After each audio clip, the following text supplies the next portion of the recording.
Okay, let me boost your morale, my brothers and sisters in the Lord Jesus Christ. Sometimes kailangan natin magpalakasan. At ang mga mensahe na ibibigay ko po ngayon ay hindi po ito yung lagi niyong naririnig sa akin. Ito po ay may kasamang katotohanan ng ating estado bilang mga mananampalataya. Sino tayo bilang mga believers? Minsan, parang kinaiinggitan pa natin yung mga hindi mananampalataya na umaasenso sa buhay. Minsan, parang nadadarang tayo o nadadala tayo sa sistema o pamamaraan ng daigdig na ito na lumilipas sabi ng Biblia yan. Tingnan natin ngayon, bakit tayo dapat laging masaya? Meron po isang nangaral na pastor sa YouTube, I forgot his name, no? Pero alam nyo, I think mga last month yun. Kasi random po akong manood Minsan hindi ko tinitignan, basta sige lang. Pagkatapos sa isang video, nakaano na yan. Kumbaga may parang playlist na yan na sunod-sunod. Alam mo, sabi niya, talagang ito ay tumatak sa akin, no? Busy ako parot-parito ako pag ganyan-ganyan lang ako sa bahay. Tapos naririnig ko yung preaching. Ito po ang sinabi niya. If you're a believer of Jesus Christ, you should always be happy. Loneliness has no room in your heart. Why? Ito na po yung unang punto natin. Bakit po ba lagi dapat tayong happy? Alam niyo, sabi ng pastor na ito, dapat lagi tayong masaya. Hindi tayo dapat nalulungkot. Diba? And yet, marami mga believers, mga born-again Christians, laging malungkot. Di po ba? Totoo po yan. At minsan, siguro malamang sa malamang, nakakalimutan nila kung sino tayo kay Jesus. Okay. Tumimo sa akin yung salitang sinabi ng pastor na ito Ito po yung unang puntong gagamitin ko yung sinabi niya. Sabi niya, dapat lagi tayong maging masaya. We should always be happy. And loneliness has no room in our hearts. Why? Number 1. Ito yung puntong gagamitin ko na Because we are saved. Ligtas po tayo. Anytime na matulog tayo, hindi ko po gagamitin yung term na kamatayan. Kasi bilang mga believers po, tandaan nyo si Lazaro. Pinuntahan ni Jesus, natutulog si Lazaro. Ang ginamit ng Panginoon, in-emphasis ng Panginoon, natutulog. Lazaro is sleeping. Hindi sinabing namatay si Lazaro. Pero nung hindi maintindihan ng mga disipulos, natutulog lang pala, therefore he will get well. No, honey Jesus. Lazarus is dead. Patay na si Lazaro. Pero ang Panginoong Hesukristo, hindi siya agad pumunta roon. 4 days right after, doon siya nagpunta. Doon siya nag-appear. Kaya nga sabi ng kapatid niyang Maria, kung nandito po kayo Lord, hindi po sana ang kapatid ko ay namatay. Hindi po ba? Pero ito yung sabi ni Jesus, hindi ba sinabi ko sa iyo kung maniniwala ka, mabubuhay siya. Yun po sinasabi ko po sa inyo. Yan po yung emphasize natin ng eternal life in Christ. Pero, ang ginawa niya kay Lazaro, binuhay niya ito agad.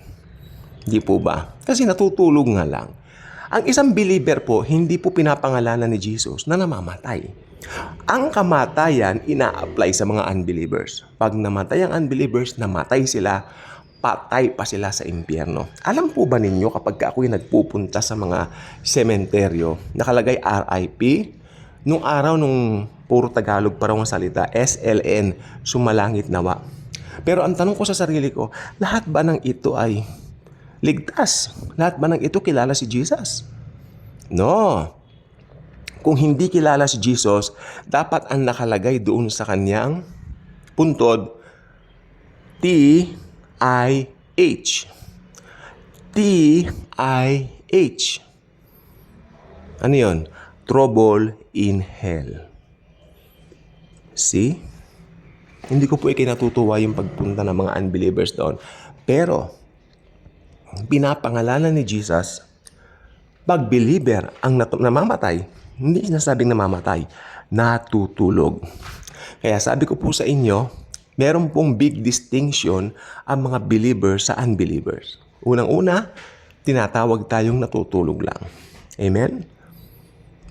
Yes. At pag natulog po ang isang believer, sigurado ligtas ang kaluluwa. Kaya sabi nga po ng pastor na yun, nakalimutan ko ang pangalan niya, hindi ko po alam. American yata siya, Australian, I don't know, I'm not sure. Pero ang sabi niya, loneliness has no room in our hearts because we are saved.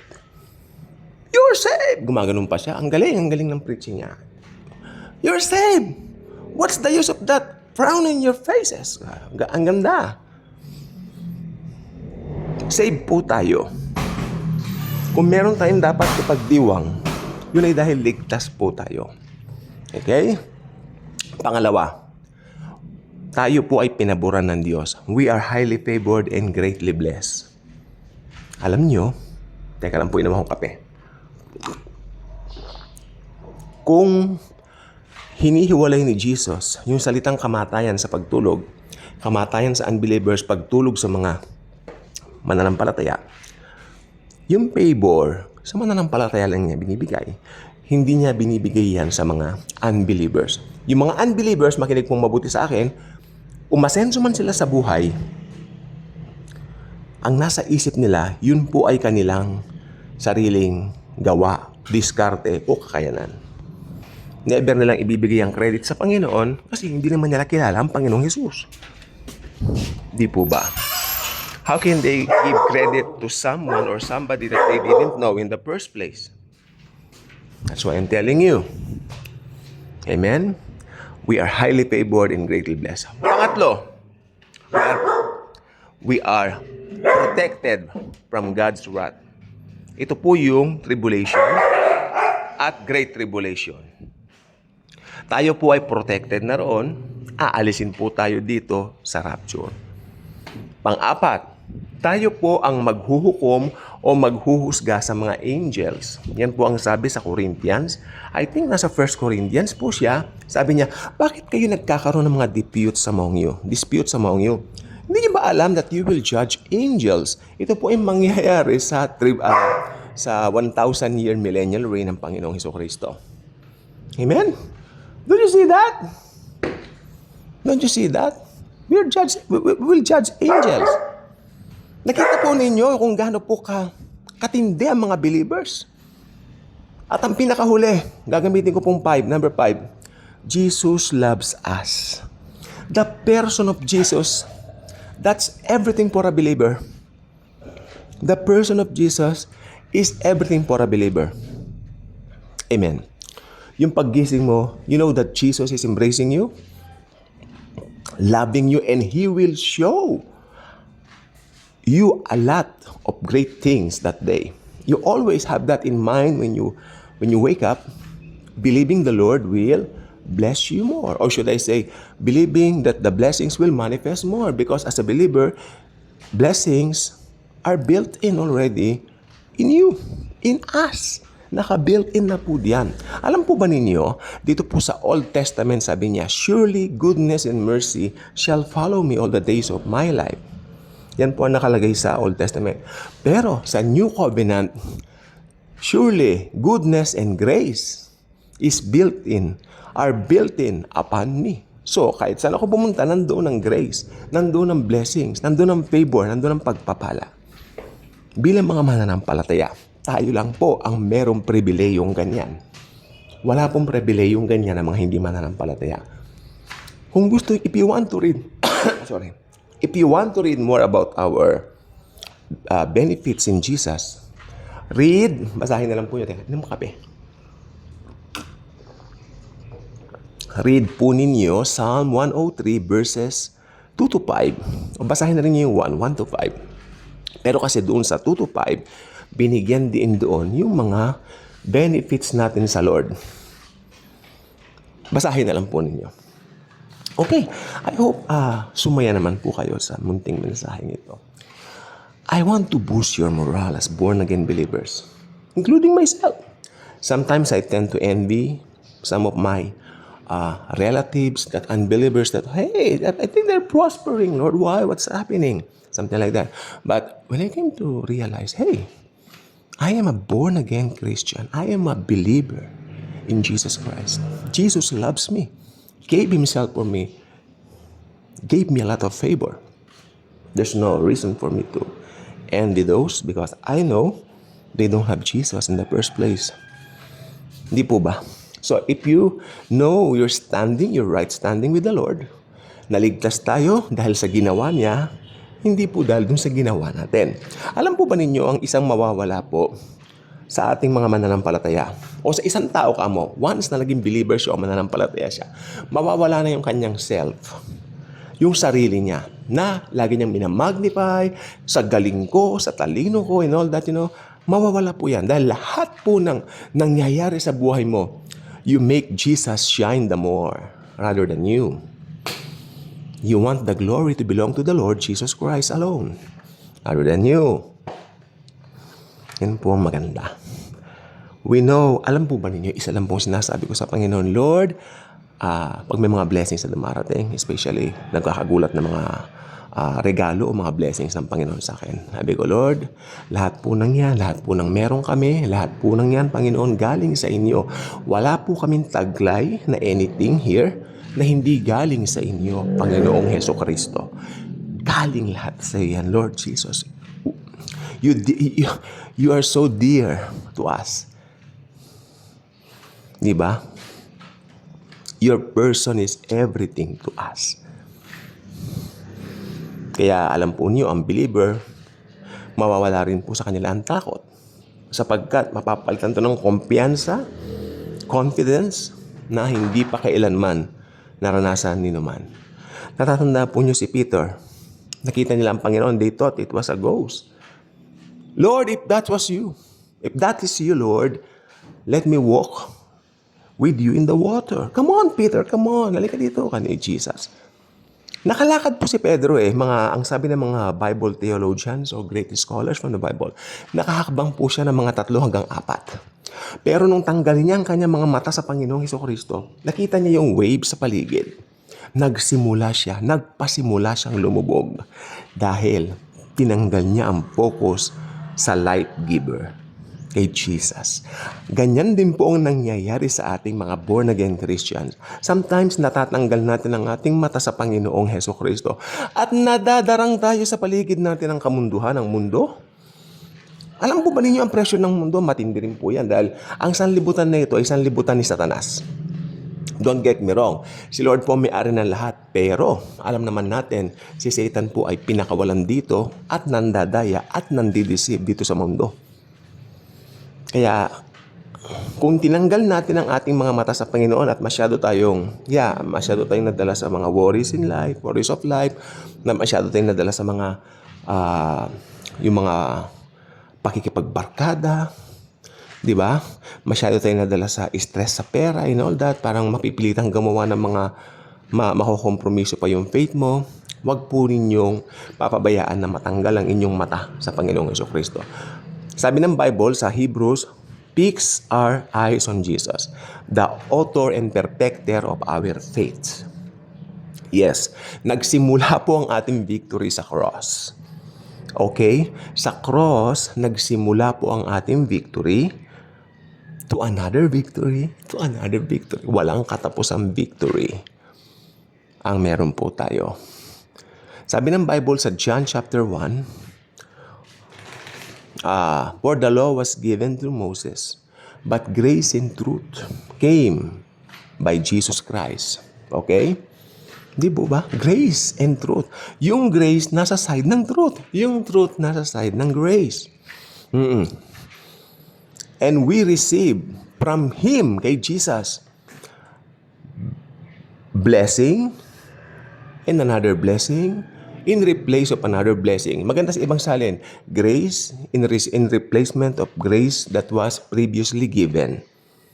Walang katapusang biyaya ang nagsusurround sa ating mga Kristiyano. Kaya ang mga born-again Christians, hindi po tayo mauubusan ng blessings. Actually, makinig pong mabuti, tayo po ang source of blessings sa mundo. Amen po yun. Because naka-built in sa atin ang grace ni Jesus. Of course, si Jesus po ang pinagmumula ng blessing, pero ibinigay lahat ni Jesus sa atin. May authority po tayo. In fact, we can speak. Yung mountain na yan at yan ay, yung mga pilosopo, sige nga, no, I'm not talking about that. I'm talking about using your faith. Speak to your situation. May sakit ka ba?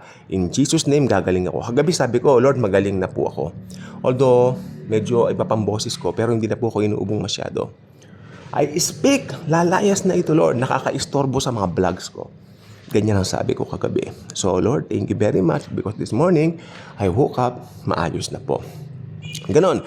May financial problems po ba kayo? I speak. Blessings. More blessings magma-manifest. Lagi niyong babanggitin yung term na manifest because it will manifest only since it was built in on the inside of you. In the inside of you.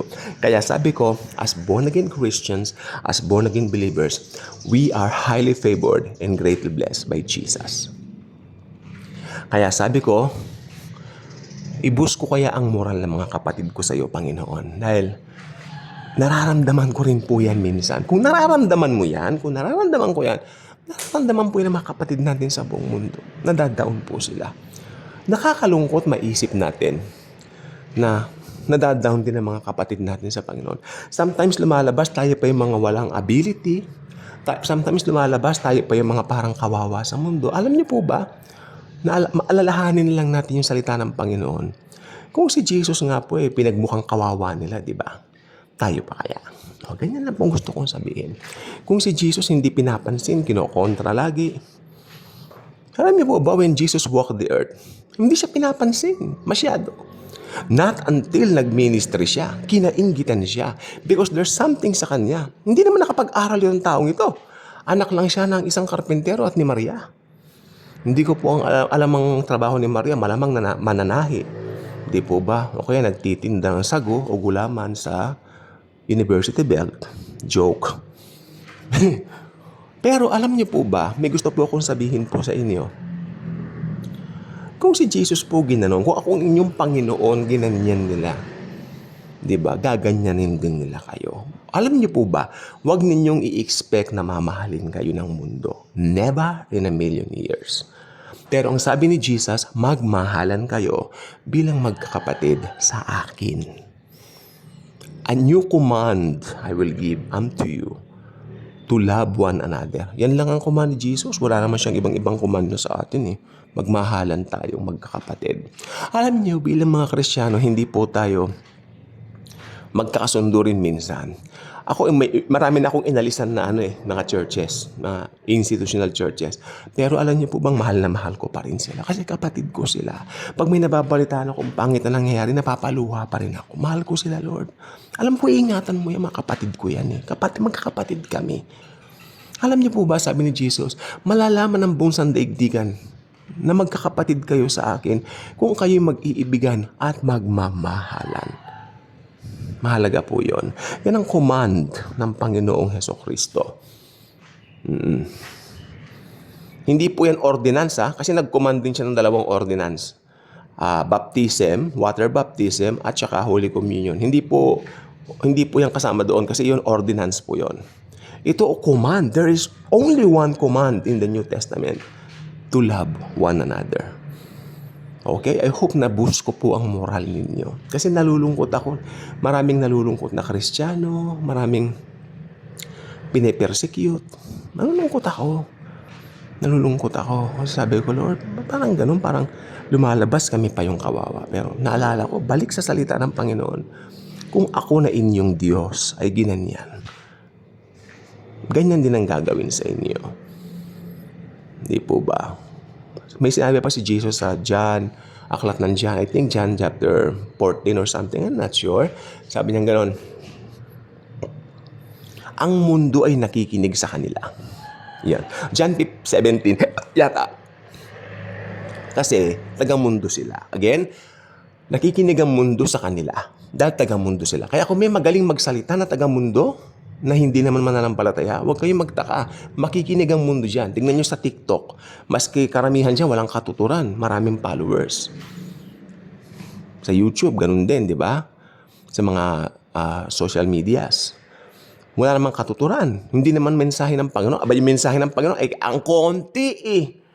Kaya sabi ko yan, parang nagmumukha naman tayong kaawawa. Di ba? Pero alam nyo, hindi ang mundong ito ang ating tahanan. Nakikiraan tayo rin. Okay? So, hindi pa kayo subscriber sa ating channel, inabot na tayo ng 20 minutes. Talagang tuloy-tuloy lang po ako. I just follow the anointing of the Lord. Okay? Kung hindi pa kayo subscriber sa ating channel, I invite you to do so. Click the notification bell. Share this video. Share Jesus, His love, His grace, His eternal grace to each and every people. Kailangan maraming tao pa rin ang makakilala. Inom mo kong kape sandali. Hindi niyo po alam, kailangan tayo ng mundo. Tayo ang gagamitin ni Jesus. Tayo ang kanyang mga paa. Tayo ang kanyang mga kamay. Tayo ang kanyang mga bunganga. Tayo ang kanyang mga bibig.